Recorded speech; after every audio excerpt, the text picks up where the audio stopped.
la femme dans la culture fon est très précieuse.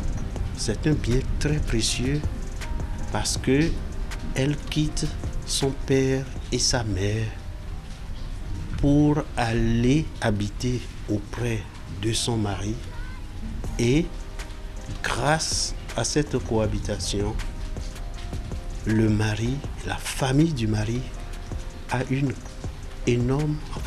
grand nombre d'enfants et une progéniture florissante.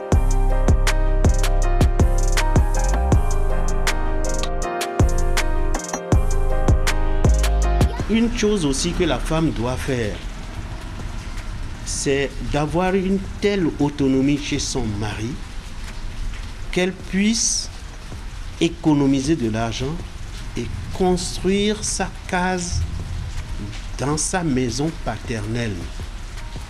L'homme n'a pas le droit de lui interdire cela.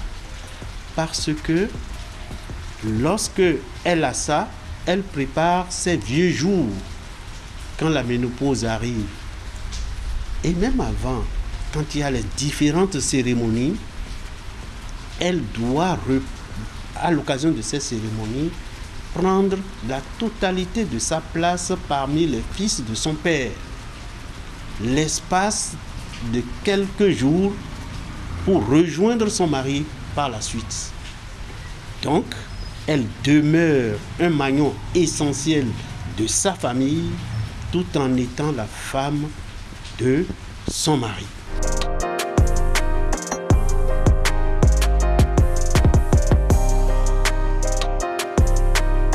Je reconnais quand même que nous devons accepter que l'homme est le chef de la famille. Et ça là, c'est nécessaire de conserver cela. Non pas pour que l'homme joue le chef-haillon, mais pour qu'il ait une idée pleine et entière de sa responsabilité de conduire le navire du couple à bonne destination. On dit de façon vulgaire qu'il n'y a pas deux capitaines dans le même bateau. C'est vrai. Mais le capitaine a besoin d'un copilote pour prendre les bonnes décisions. Le copilote, c'est la femme. Et le copilote, dans ce cas d'espèce-là, c'est la femme.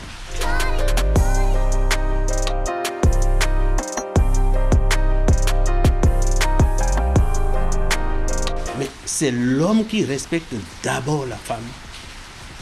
Parce que il lui doit cette reconnaissance qu'elle a quitté son père et sa mère pour venir se mettre sous son toit. Lorsque la femme voit ce respect chez son mari, il n'y a aucune femme qui ne puisse pas retourner ce respect à l'homme. Le respect n'empêche pas de dire la vérité à son homme. L'essentiel, c'est de réunir les conditions pour que son message passe. Lorsqu'il y a des étrangers là et que vous êtes parmi les gens, la femme ne peut pas rabrouer son mari. Le mari ne peut pas non plus rabrouer sa femme. Le respect, c'est cela. Et oui, nous en savons désormais encore un peu plus sur le rôle de la femme en milieu fond. Comme on le dit, dans un bateau, il n'y a jamais deux capitaines. Donc l'homme, il est le capitaine, mais il peut y avoir un copilote. Donc la femme, dans le ménage, est la copilote, justement. Tout à fait.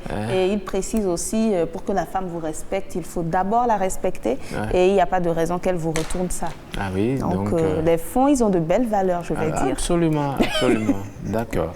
Très bien. Merci donc au professeur Ambroise, au professeur Bienvenue Akoha. Oui, autant pour moi. Ambroise Akoha, c'est l'artiste, il n'est plus, nous disons, paix à son âme. Lui, c'est le professeur Bienvenue Akoha à la retraite également.